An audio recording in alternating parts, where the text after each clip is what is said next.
Yeah, I think that's what you have to have when you want to build something special. You have special guys and special human beings in the front office, and all the work that we put in collectively together. We want to build something special, and that's what I think that's the main focus and the main goal. And like I said, locking up those guys, they are the future. You know what I'm saying? Like we are the future to be here, and I'm excited to keep seeing where the Texans go and how far we can keep going. And it's a new thing that we're doing here. And Coach said something really good today. He was like, "We can't stop till we get a bull on the ring." And I think that opened everybody's eyes and gave us a new perspective. Hi, this is Aaron Wilson. One of the most enthusiastic guys on the football team is Pro Bowl defensive end Will Anderson Jr., and he doesn't hide it. He wears his emotions on his sleeve. And it was interesting to talk with him today at Energy Stadium. And one of the questions I wanted to know about was the message the Texans send with the contract extensions for some of the homegrown guys like Derek Stingley Jr., 3 years, $90 million, and Jalen Petrie, 3 years, $42.6 million, and of course a 1-year extension of $35.6 million for Pro Bowl defensive end Danielle Hunter, the bookend rusher opposite Will Anderson, who's now going to be paid $55.1 million over the next 2 seasons, $54.1 million of it guaranteed. As big as that contract, it may pale in comparison to what a Will Anderson Jr. may get in just a year when he's eligible. But it wasn't so much to talk about money. It was about the commitment to the team. And he talked about how this can be very special and the building blocks that they have with players like that. And he's a big part of that foundation as a team leader, a team captain. And he related part of the message from DeMeco Ryans as they got together for the start of the voluntary portion of the offseason training program. So that's weightlifting. But they had a team meeting. They were able to have those. And he said the comment from DeMeco was, we want to put a bull on a ring, meaning a Texan Super Bowl with the bull emblem on the ring, putting it right there on the ring, having a Super Bowl ring. And how does that start? Well, it starts with having a good practice. It starts with having a good meeting. It starts with having a good weightlifting session. It starts with getting the right amount of rest. It starts with eating properly. All those things, all these little things, as they say, it all matters. So you put them all together and you try to stack something. So yeah, this is the time for hope. This is the time for the offseason. But the Texans, they have legitimate reasons for hope. They are a 2-time defending AFC South champion. They have had a good offseason. Maybe it becomes even better this week with the draft. Listening to Will on some other topics, and not just contracts, but so this offseason, he's been training with Myles Garrett, who is the highest paid defensive end and arguably the best defensive end in the NFL. And Myles and Will, they've been pushing each other. They have the same agent, Nicole Lynn of Clutch Sports, and they've been working together, pushing each other, competing. So good to see Will around another great player, one of the greatest players in the NFL, in Myles Garrett. So we've been watching a lot of those videos, seeing them push each other, and who's going to stop working out first when they are in these different weightlifting sessions. Interesting to see that. Also with Will, and he touched on, having Sheldon Rankins back, how much that means to him. Sheldon was a mentor to Will as a rookie, and now they'll be part of the same defensive line again, having Sheldon back on a 1-year, $7 million contract. So they get back Sheldon, who, remember, he had 3 sacks against the Bengals during Will's rookie season, so he can make an impact, and played last year for the Bengals, and now a Texan again after they were outbid on him in negotiations, last year after his first year with the Texans after that contract expired. So now back with the Texans, back with Will Anderson Jr., and part of one of the best defensive lines in football. Another thing with Will, and he was kind of getting into the draft process. And so he's a mentor to Tyler Booker, the All-American guard from Alabama, whom Daniel Jeremiah and many have called the Will Anderson Jr. of the Crimson Tide offense. That's high praise. Will in Tuscaloosa, Alabama is revered, so respected by the Nick Sabans and all the people involved in the past and involved now with the Alabama football program. So interesting to hear that perspective from Will. And, Tyler Booker is a big fan of his, and it's mutual admiration society between Will and Booker.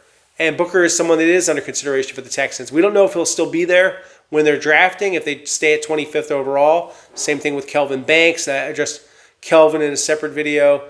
Our exclusive with Kelvin from Easter morning, 10 a.m. in the morning, working out with Justin Allen here in Houston and working out again with him on Monday. So he's working out right up until the draft and just a really dedicated young man. So that's what you want to see. That's what you hope for from anybody that you're considering in the first round of the draft. Really valuable commodities to pick players that high, put that kind of resources into them from a financial and draft capital standpoint. So for the Texans, yeah, they'd love to get another Will Anderson, and that was part of the conversation with DeMeco Ryans, looking for players like that. He gets very excited about the draft, and he's looking for these kind of winning players and also an offense that can help Nick Caley and this coaching staff, the new offensive coordinator.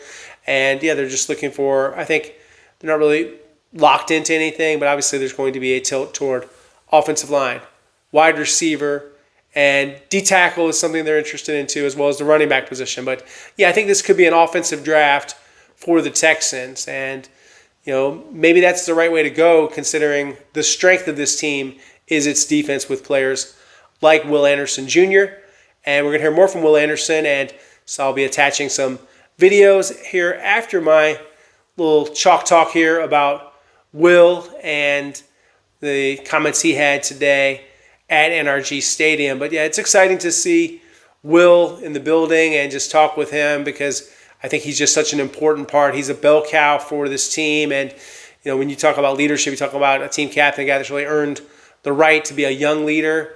I think that's everything he embodies in terms of Will Anderson Jr. And all these guys are very happy for the recent contract for Jalen Petrie and Derek Stingley Jr. And you heard from DeMeco Ryans about how happy he is for Jalen Petrie. So he really embodies everything they want the Texans to be about.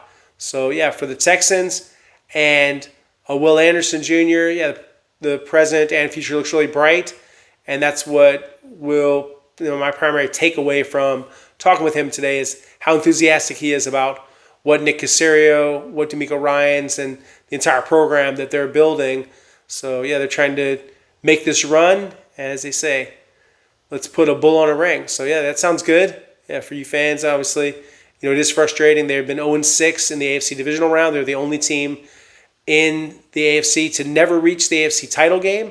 They are, of course, a younger franchise. They don't have the long history that some of these other teams do, but notwithstanding, you know, to go a couple of decades, have some shots at the playoffs 6 times, and to not make that run. And yes, Will said he's still thinking about that Chiefs game, and it stings, and it fuels him throughout the offseason. So, yeah, I know as much as it bothers fans to lose in the playoffs, imagine what it feels like for the players because they're the ones out there bleeding, sweating, and crying sometimes afterward and going through all the pain and the, you know, emotional and physical that it takes to play the sport at such a high level. So, you know, they leave it all on the field, especially someone like Anderson. So, yeah, it's very motivating, and he thinks, you know, that game, if anything, it just spurs him forward and makes him more motivated as the Texans go forward. And, yeah, I like to talk about intangibles because I think they matter. It's not just, well, you didn't win or you lose.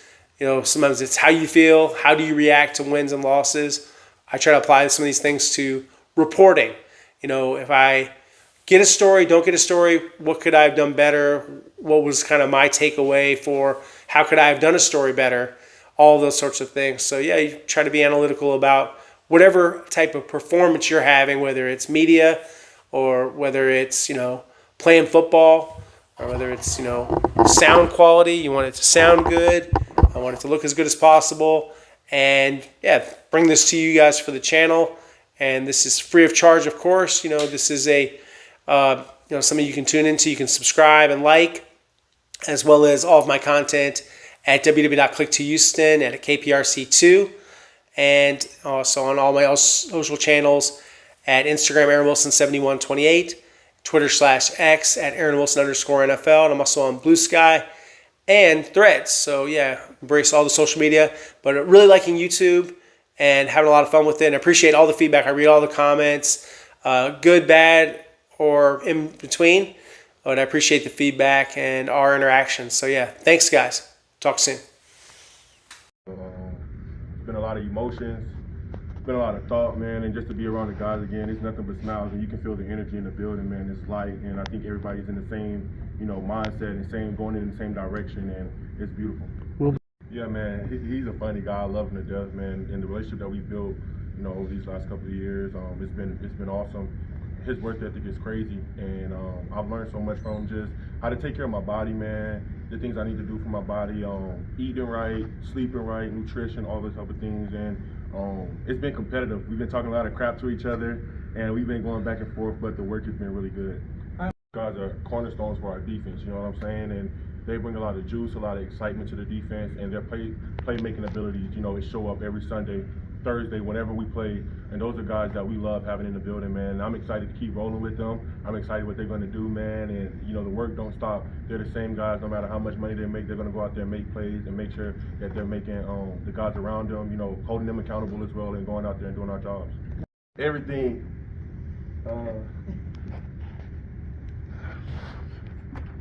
Yeah.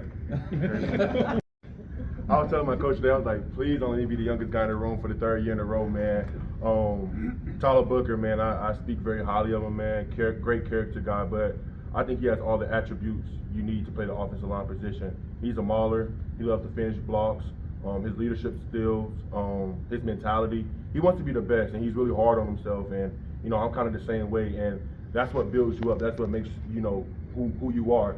And he has all those things, man, and I can't say enough good things about him, man. And wherever he ends up, he's going to change that team, change that program, and change the offensive line for sure. But those are two of the guys that I was really close to, when I was at Alabama, and both of those guys have been doing really well, just talking to them and their meetings and stuff with coaches and other teams and stuff like that. So I'm excited, and I can't wait to watch them get drafted. I haven't really seen anything, you know what I'm saying? I pretty much heard everything when I was coming out. Like, that was... I heard everything, but like I said, it's just staying true to yourself, remembering who you are and how much hard work you put in, and who got you there.